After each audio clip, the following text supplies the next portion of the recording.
आंबेगाव तालुक्यामधील मूळचे म्हाळुंगे पडवळ येथील शेतकरी हेमंत पडवळ यांनी खंडाणं शेती घेऊन त्यामध्ये 21 देशी गायींचा पर्यावरणपूरक असा मुक्त संचार गोठा तयार केलाय आणि त्यामधनं ते यशस्वी दुग्ध व्यवसाय करत आहेत। पाहुयात पडवळ यांच्या सुदामा गोसेवा केंद्राची गोपालनाची यशोगाथा। अनेक शेतकऱ्यांना स्वतःची शेती असूनही ते दुग्ध व्यवसाय त्यांना परवडत नाही म्हणून दुग्ध व्यवसाय करत नाहीत किंवा असलेला दुग्ध व्यवसाय बंद करतात। परंतु आंबेगाव तालुक्यामधील मूळचे म्हाळुंगे पडवळ येथील शेतकरी हेमंत बबनराव पडवळ यांनी तांबडेमळा अवसरी खुर्द या ठिकाणी खंडाणं शेती घेऊन त्यामध्ये सुदामा गोसेवा केंद्र म्हणजेच देशी गायींचा मुक्त गोठा तयार केला। त्यामधनं यशस्वी दुग्ध व्यवसाय करत दुग्ध व्यवसाय परवडत नाही असं म्हणणाऱ्यांच्या डोळ्यामध्ये झणझणीत अंजन घातलाय। गोपालन व्यवसायाबाबत हेमंत पडवळ यांनी सांगितले की हा व्यवसाय सुरू करण्यापूर्वी देशी गायीचे गोठे असलेल्या ठिकाणी भेटी त्यांनी दिल्या। तसेच अनेक गोठ्यांची बारकाईने त्यांनी पाहणी केली आणि शेतकऱ्यांकडनं दूध उत्पादन बाजारभाव विक्रीच्या समस्या यावरील उपाय याविषयी माहिती घेतली। त्यानंतर देशी गाय पालनाचा निर्णय त्यांनी घेतला आणि पडवळ यांनी तांबडेमळा अवसरी खुर्द येथील एका शेतकऱ्याची जमीन खंडाणं घेऊन सुदामा गोसेवा केंद्र नावानं देशी गायीचा पर्यावरणपूरक मुक्त संचार गोठा तयार केला। लाकडी वासे आणि शेडनेटचा वापर करून 25 गुंठ्यामध्ये तयार केलेल्या मुक्त गोठ्याच्या सभोवताली तारेचं कुंपण त्यांनी तयार केलं। संपूर्ण गोठा हा तयार करण्यासाठी त्यांना अवघा 1,25,000 एवढा खर्च आलाय। अगदी कमीत कमी खर्चामध्ये गोठा तयार करण्यात आला, त्यामुळे भांडवली खर्चामध्ये बचत झाली आहे। गोठा तयार केल्यानंतर पडवळ यांनी हरियाणा इथून हरियाणवी जातीच्या, राजस्थान इथून राठी जातीच्या 7, राजस्थान आणि पंजाब इथून राठी आणि सेहवाल जातीच्या 7 अशा एकूण 21 देशी गायी खरेदी केल्या। गायी खरेदीसाठी 7,50,000 एवढा खर्च आलाय। ही हरियाणवी जातीची गाय आहे। हरियाणामधून मी हरियाणवी जातीच्या 8 गायी आणलेल्या होत्या। त्याच्यानंतर राजस्थानमधून राठी जातीच्या जवळजवळ 8 आणि साहिवाल जातीच्या एक 5-6 गायी आणलेल्या आहेत। ह्या सगळ्या गायी अतिशय काटक आणि दुधारू जातीच्या गायी आहेत। ह्या महाराष्ट्रामध्ये सुद्धा आपल्या ज्या देशी गायी आहेत यांचं ह्या गायींपेक्षा दुधाचं प्रमाण थोडंसं कमी आहे। संकरित गायीच्या मानाने ह्या ज्या गायी आहेत अतिशय काटक, प्रत्येक आजाराला तोंड देण्याची यांच्यामध्ये चांगल्या पद्धतीची क्षमता आहे। ही साहिवाल जातीची गाय आहे। साहिवाल जात ही भारतातली एक उत्तम दुधारू जात समजली जाते। आता ह्या जातीचं जर वैशिष्ट्य बघायला गेलं तर ह्या गायीचा भाकडकाळ कमी आणि एका लॅक्टेशन मध्ये दूध देण्याची क्षमता जास्त आहे। पंजाबमध्ये ह्या जातीवरती खूप संशोधन झालेलं आहे। ही पण राजस्थान मधून आणलेली आहे। हिचं पहिल्या वेळेस वेल्यानंतर हिने आम्हाला इथं सकाळी 6 आणि संध्याकाळी 6 लिटर दूध दिलेलं आहे।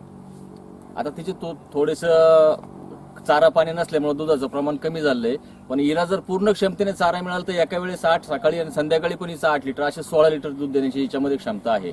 आणि राजस्थानमधील राठी नावाची ही जी जात आहे ही अतिशय काटक, एका म्हणजे दमामध्ये वाळवंट पार करून जाण्याची क्षमता या जातीमध्ये आहे। या सर्व देशी गायींना मुरघास, कडबा, उसाचे वाडे यांची कुट्टी करून दिली जाते। त्यांना आंबवण देण्याची आवश्यकता नाही। देशी गायींना आजाराचं प्रमाण कमी असतं, त्यामुळे वैद्यकीय खर्चामध्ये बचत होते। गायींना सकाळी 10 किलो आणि संध्याकाळी 10 किलो खाद्य लागतं, त्यामुळे चाऱ्याची बचत होते। या सर्व बाबींमुळे अनावश्यक खर्च वाचलाय। एक गाय रोज 8 ते 10 लिटर दूध देते आणि त्या दुधाची 70 रुपये लिटर दराने विक्री केली जाते। 200 रुपये खाद्यावरती दिवसाचा खर्च होतो, तो खर्च वजा जाता एका गायी मागे 550 रुपये प्रति दिवस शिल्लक राहतात। दुधाची गुणवत्ता चांगली आहे। दूध हॉटेलला पुरवलं जात आहे। पुढील काळामध्ये 50 गायींचा गोठा तयार करून घरोघरी जाऊन दूध विक्री करण्याचा विचार असल्याचे हेमंत पडवळ यांनी सांगितले। तसेच पुढील काळामध्ये दुधापासून तूप, दही आणि ताक बनवलं जाणार आहे। तसेच अग्निहोत्रासाठी आणि होमहवनासाठी लागणाऱ्या गौऱ्या, गोअर्क बनवण्याचा त्यांचा मानस आहे, असंही त्यांनी यावेळी सांगितलंय। परंतु नोकरीमुळे किंवा काही कामानिमित्त आपण वेळ देऊ शकायचं नाही आणि त्यामुळं शिक्षकाची नोकरी सोडल्यानंतर मी काहीतरी करून दाखवायचं या ईर्षेने जवळपास भारतात असणाऱ्या असंख्य देशी गायांच्या वाणाची माहिती घेतली. माझे मित्र सचिन तोडकर यांच्या सोबत महाराष्ट्रासह परराज्यामध्ये जाऊन आलो. त्या परराज्यामध्ये माहिती घेतल्यानंतर ज्या दुधारू जातीच्या गायी आहेत, ह्या अशा गायींपैकी साहिवाल, राठी आणि हरियाणी ह्या 3 जातीच्या गायी मी निवडल्या. आणि ह्या गायी माझ्या दृष्टीने शेतकऱ्यांसाठी वरदान आहेत. संकरित गायीपेक्षा ह्या गायांचं दूध जरी कमी असलं तरी ह्या गायांमध्ये जी दुधामध्ये पौष्टिकता म्हणतो ती मोठ्या प्रमाणामध्ये आहे. परंतु मी ह्या ज्या देशी गायी ज्या पाळलेल्या आहेत ह्या माझ्या हौसेसाठी किंवा माझ्या कुटुंबाच्या स्वास्थ्यासाठी मी पाळलेल्या आहेत. शेतकऱ्यांना जर ह्या गायी माझ्याकडून विकत हव्या असतील तर मी त्यांना ना नफा ना तोटा तत्वावरती ह्या गायी उपलब्ध करून देण्यास तयार आहे. आणि माझी शेतकऱ्यांना आणखीन एक विनंती आहे अशी का तुम्ही कुठल्याही एका जातीच्या गायीच्या मागे न लागता तुमच्या जवळ जी दुधारू गाय असेल तिची चांगल्या पद्धतीने आपण त्याला काय म्हणू पिढी जतन करा. चांगल्या पद्धतीचे सिमेंट्स वापरून देशी गाय तयार करा. कारण ज्या गायीला वशिंड आहे अशी कुठलीही देशी गाय संकरित गायीपेक्षा अतिशय चांगली राहते. परराज्यामध्ये जाऊन 1-2 गायींची खरेदी करून आणणं या भागामधील शेतकऱ्यांना शक्य होत नाही.